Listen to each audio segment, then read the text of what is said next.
অসম আৰক্ষীক পুনৰ লজ্জানত কৰিলে চুঙাজান আৰক্ষী থানাৰ ভাৰপ্ৰাপ্ত বিষয়া নুৰ জাহাংগীৰ আহমেদৰ কৰ্মকাণ্ডই। মাজনিশা অচিৰ কোঠাত উদ্ধাৰ হ'ল যুৱতী। ৰাইজে অচিৰ কোঠাত লগালে তলা। গোলাঘাট জিলাৰ চুঙাজান আৰক্ষী থানাত নিশা উত্তপ্ত পৰিস্থিতি।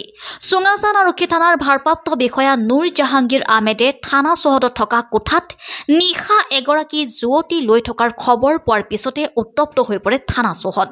আৰু এই খবৰ বিয়পি পৰাৰ লগে লগে স্থানীয় ৰাইজে থানা ঘেৰাও কৰি অচি জাহাংগীৰৰ কোঠা তলা মাৰি আৰক্ষীৰ শীৰ্ষ বিষয়াক খবৰ দিয়ে। জানিব পৰা মতে অচি জাহাংগীৰ বিবাহিত।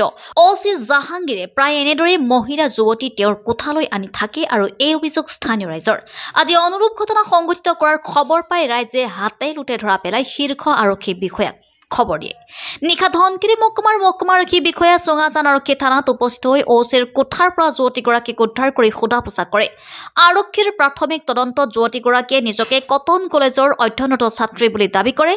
স্থানীয় ৰাইজে চুঙাজান আৰক্ষী থানাৰ ভাৰপ্ৰাপ্ত বিষয়া নুৰ জাহাংগীৰ আহমেদৰ বিৰুদ্ধে ঘটনাৰ সন্দৰ্ভত চুঙাজান থানাত গোচৰ তৰিছে। আৰক্ষীৰ তদন্ত অব্যাহত।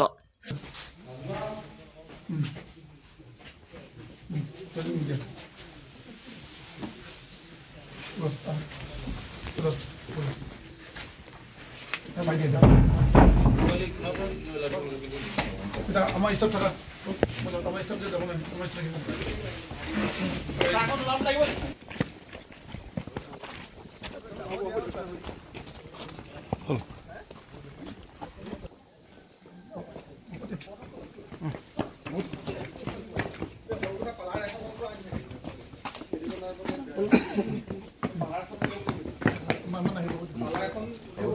আমি বহুত দিনৰ পৰা আমি গম পাই আহিছিলোঁ চুঙাজানৰ ভাৰপ্ৰাপ্ত অচি নুৰ জাহাংগীৰ আহমেদে চুঙাজানত মানে ৰাতি ৰাতি ছোৱালী আনি তেওঁ নিজৰ তৃপ্তিৰ কাৰণে তেওঁ আনি ৰাখে। আজি তেওঁক আমি হাতেলোতে আমাৰ কেইবাটাও সংগঠনে আজি আমি ধৰিছোঁ। আমি গোপন এটা খবৰত আমি গম পাইছিলোঁ তেখেতে এনেকৈ ধৰণে সৰু পথাৰত যেতিয়া আছিল তেখেতে সৰু পথাৰতো এনেকুৱা ধৰণৰ এটা কাম কৰি তেখেতে ছাছপেনশ্যন হৈছিলে। কিন্তু চুঙাজানলৈ আহিলে অচি হিচাপে ইয়াতো একেটাই কাণ্ড।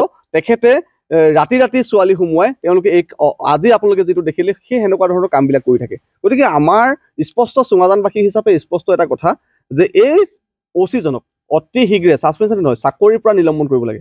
যিজন অচিয়ে যিখন চৰকাৰে নাৰী সুৰক্ষাৰ ওপৰত চৰকাৰে পদক্ষেপ লৈছে সেই চৰকাৰৰ বিষয়ববীয়া আজি অচিয়ে আজি নাৰী ক'ত সুৰক্ষা দি ৰাখিছে। যিহেতু নুৰ জাহাংগীৰ এজন বিবাহিত পুৰুষ, তেওঁৰ পত্নী আছে।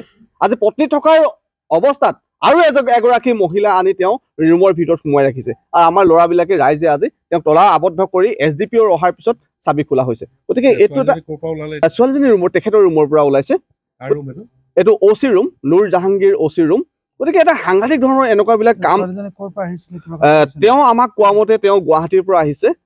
তেওঁ কৈছে যে মই গুৱাহাটীৰ পৰা আহিছোঁ। কিন্তু আৰক্ষীৰ তদন্তত ওলাব এই প্ৰকৃততে এই ছোৱালীজনী কোন হয়, কি কাৰণে ইয়াত আহিছে এতিয়ালৈকে আমি গোটেই কথাখিনি অৱগত হোৱা নাই। কিন্তু আৰক্ষীৰ তদন্তত আহিব এই ছোৱালীজনী কি কৰে আৰু ক'ত থাকে, ক'ত ঘৰ। মূল অভিযোগটো এই অচিজনৰ ওপৰত আছে। যিহেতু এজন অচি হৈ পিনি এখন থানাৰ ভাৰপ্ৰাপ্ত অচি হৈ পিনি আজি তেওঁৰ ৰুমত নাৰীৰ সুৰক্ষা নহয়। আজি নাৰীক তেওঁ যিটো ধৰণে ব্যৱহাৰ কৰিছে তেওঁ সুৰক্ষিত আজি নাৰী সমাজ সুৰক্ষিত নহয়। তাৰ কাৰণে আমি সকলো ৰাইজে আমি নিন্দা প্ৰকাশ কৰিছোঁ। গতিকে তেখেতক আমাৰ এইটো সম্পূৰ্ণ স্পষ্ট আজি দাবী আছে যে কম সময়ৰ ভিতৰত SDPO মহোদয়ক আমি কৈছোঁ যে তেখেতক ৰুমৰ ভিতৰৰ পৰা বাহিৰলৈ আনক আৰু বাহিৰত ঘূৰা পোছা আপুনি কৰক। ছোৱালীজনীক যিটো ধৰণে কৰিব পাৰিলে সেই অচিজনকো কৰিব লাগিব। কিয়নো তেওঁ এজন ক্ৰিমিনেল হয়। তেওঁ যিবিলাক কাম কৰিছে তেওঁ ক্ৰিমিনেল হয়। তেওঁক আনিবই লাগিব। আৰু যদি অনা নাযায় চুঙাজানৰ মানুহ কিন্তু মনে মনে নাথাকে। এইখন চুঙাজান থানা হয়। গতিকে ইয়াত চুঙাজানৰ থানাৰ বিষয়ে এজন অচি আহি জানিব লাগে চুঙাজানৰ চুকে কোনে কি আছে। যিহেতু বিবাদমান এলেকাৰ এখন থানা।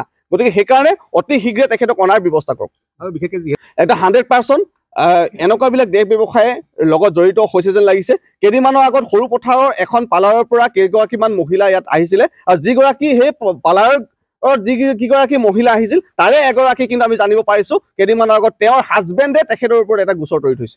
আৰু সেইটো এতিয়ালৈকে তদন্তত আছে, SP অফিচত আছে বুলি আমি গম পাইছো। এই সাংঘাতিক ধৰণে আমাৰ এটা সন্দেহ হৈছে নুৰ জাহাংগীৰ এজন নাৰী দেহ ব্যৱসায়ীৰ লগত জড়িত আৰু ইয়াৰ পৰাই চাগে ছাপ্লাই দিয়ে, তেনেকুৱা আমাৰ এটা সন্দেহ হৈছে।